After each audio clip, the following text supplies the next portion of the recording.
I feel like you learn a lot more about, or at least in my experience in my life, nothing has taught me more about myself and pushed my boundaries more than owning a business. And it started right from the beginning.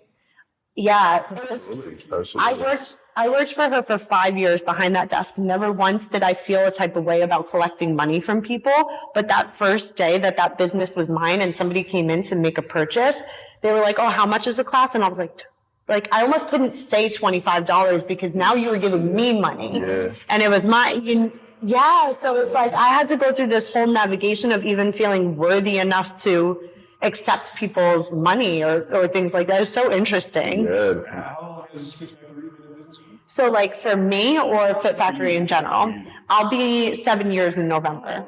Okay, 7 years. Yes. So let's go back to now. You made the acquisition. You have the keys. Now you have this equipment. You have employees. You have 2 jobs. Now what? Don't fail. Don't fail. Okay. How do you prevent yourself from failing? It just wasn't an option. Yeah. And it was like whatever momentum was coming through and running with it, it was just there.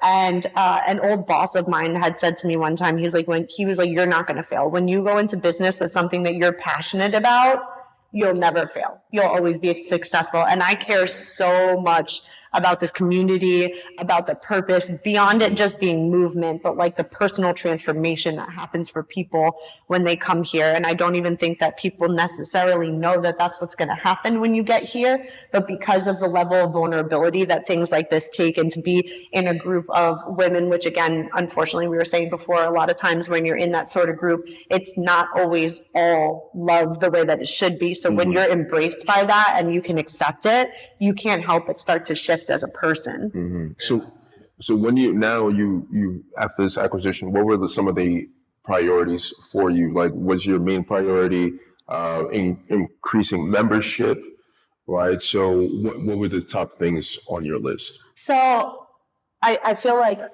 one would think like, oh, make sure you have money, make sure you're building memberships. But for me, it was always about community. Building a community, okay. It was always about building community, building love in the room, building a trusted space that people could come to and know that they're embraced and welcomed no matter who they are, what their background is. Like, you're coming into a place that's going to embrace you, not turn them back on you. And you got rid of the kickboxing and all that other stuff. I did. That was actually yes, there you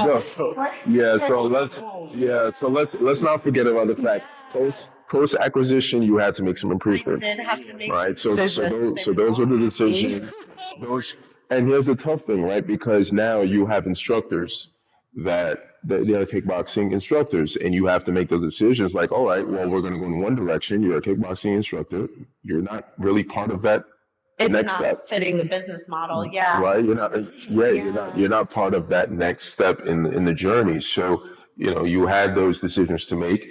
Could you talk about like any other things that was just a priority for you at that point in regards to improvements to the business post acquisition? For me, it was building a strong team, placing people where their strengths were at, and making sure that as instructors and creatives that they felt fulfilled with whatever they were putting forward.